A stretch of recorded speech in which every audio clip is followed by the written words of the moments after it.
तो नमस्कार प्यारे साथियों, स्वागत है आप सभी का एक बार पुनः हमारे यूट्यूब चैनल दृष्टि हिंदी पर। प्यारे साथियों, यूपी पीसीएस 2024 और आरओ 2024 के लिए जो सबसे महत्वपूर्ण पोर्शन करंट अफेयर्स और सभी बच्चों का इंतजार रहता है, आई दृष्टि, जो एक बहुप्रतीक्षित बुक वो आप सभी के बीच में आ चुकी है। आप सब उसे जाके परचेज कर सकते हैं। हम आज से क्रम वाइज उसमें से जो संक्षिप्तियाँ हो गई, कुछ महत्वपूर्ण खबरें हो गई, जितने हैं हम उसको अपने इस वीडियो के माध्यम से, करंट अफेयर्स के माध्यम से चर्चा करेंगे। ठीक है, तो आज से ही शुरुआत है। आज हम अभी सूक्ष्म दृष्टियाँ करेंगे, उसके बाद फिर हम दूसरा पोर्शन अटेम्प्ट करेंगे।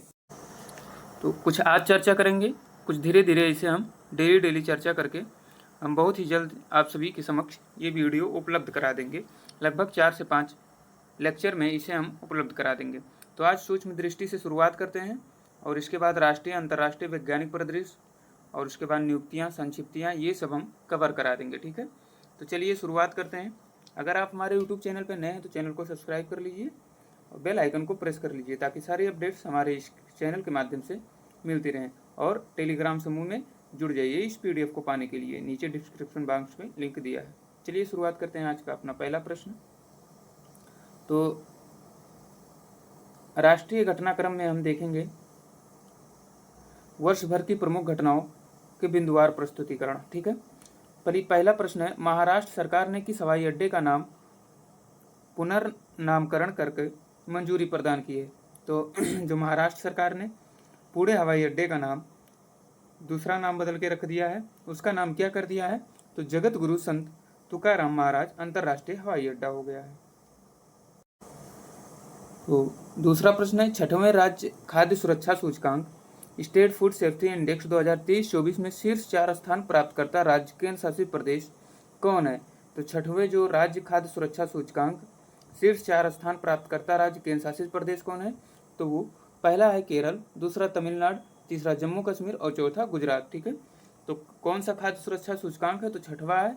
और इसमें कौन सा राज्य शीर्ष स्थान पर है? तो केरल है। ठीक है, और अगर उसमें पूछे कि मतलब कौन सा केंद्र शासित प्रदेश शीर्ष स्थान पर है, तो जम्मू कश्मीर। ठीक है, केंद्र सरकार ने किस केंद्र शासित प्रदेश की राजधानी का नाम पुनर्नामकरण करने का निर्णय लिया है? तो अभी हाल ही में अंडमान एवं निकोबार द्वीप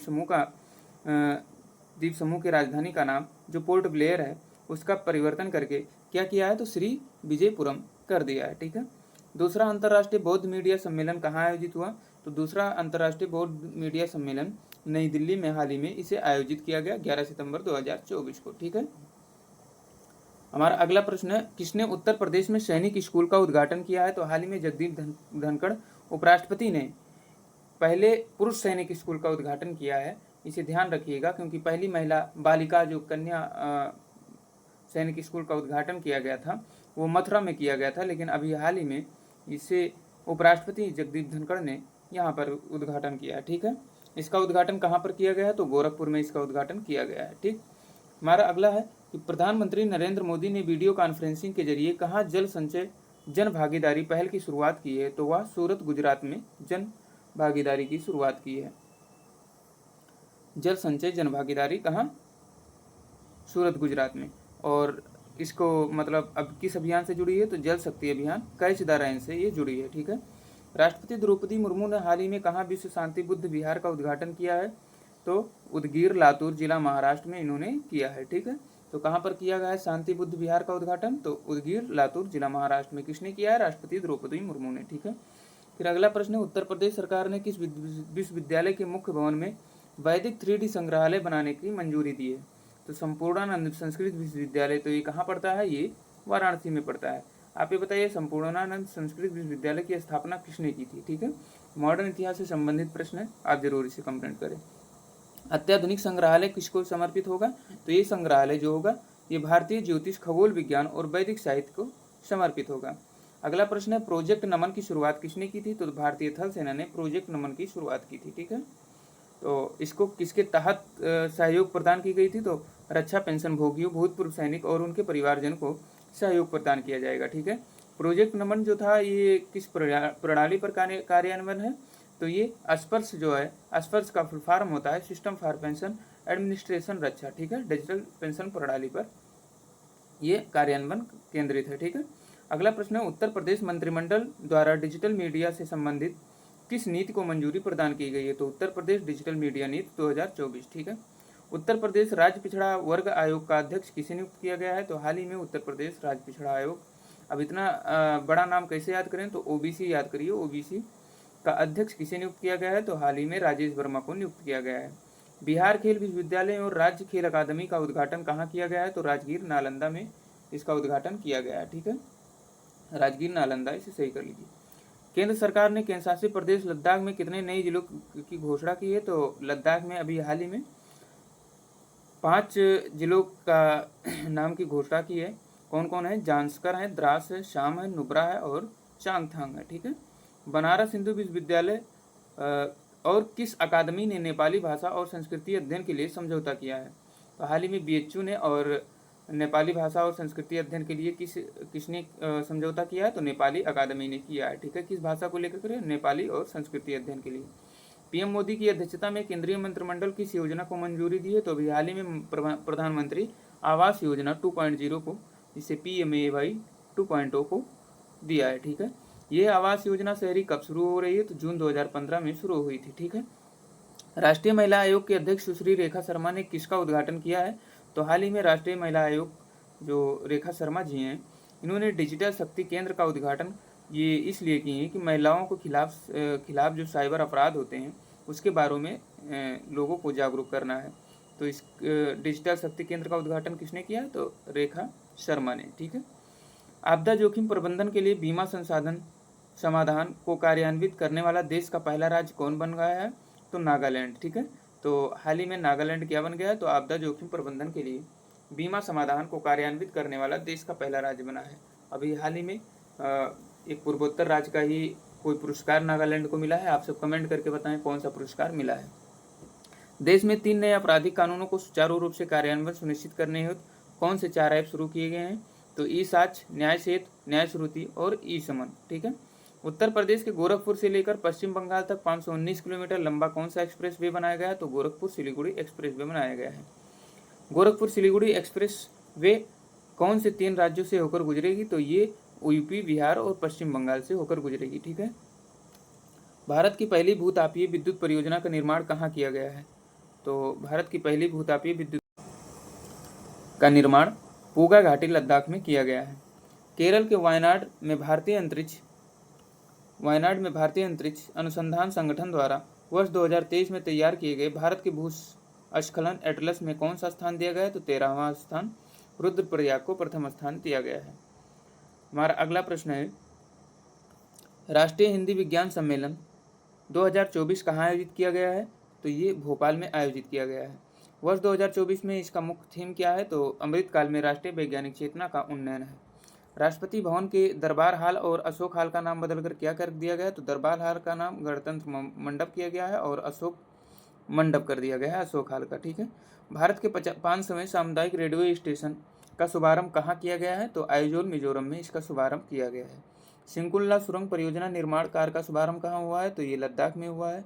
ये सुरंग कितनी फीट ऊंचाई की होगी? तो ये सुरंग जो होगी 15,800 फीट ऊंचाई होगी। इस सुरंग की लंबाई क्या होगी? तो इसकी लंबाई 4.1 किलोमीटर है।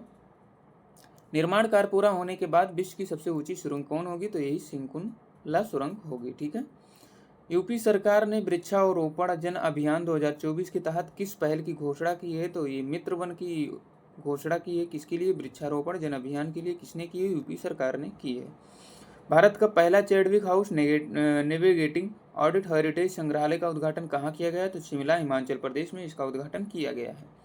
संसद भवन परिसर में लोकसभा सचिवालय द्वारा किसका विकास किया गया है? तो जहां प्रतिष्ठित भारतीय नेताओं एवं स्वतंत्रता सेनानियों की प्रतिमाएं स्थापित हैं, वहां किसका स्थापना किया गया है? तो प्रेरणा स्थल का विकास किया गया है। ठीक है, केंद्र सरकार द्वारा डाकघर अधिनियम 2023 के प्रावधानों को कब लागू किया गया है? तो 18 जून 2024। मोस्ट इंपॉर्टेंट प्रश्न है, ये जरूर आएगा, इसे याद रखिएगा कि केंद्र सरकार अभी हाल ही में डाकघर अधिनियम 2023 के प्रावधानों को लागू किया है। ये संशोधन करके लागू किया गया है। जो डाकघर अधिनियम आया था सबसे पहले उसी को। ठीक है, उत्तर प्रदेश मंत्रिमंडल द्वारा उत्तर प्रदेश राज्य विश्वविद्यालय मुरादाबाद का पुनर्नामकरण किए जाने मंजूरी प्रदान की गई है। इस विश्वविद्यालय का नया नाम क्या होगा?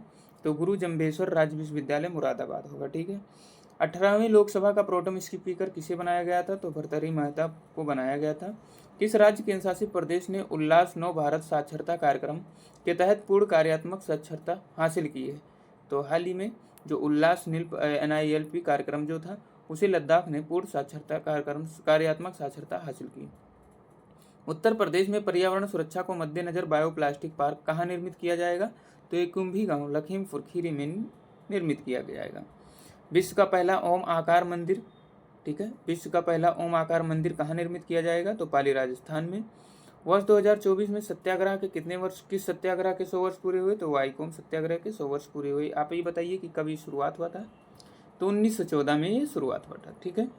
18वीं लोकसभा 543 सीटों पर कुल कितनी महिलाएं चुनी गई? तो 74 महिलाएं, जो 13.63% थी।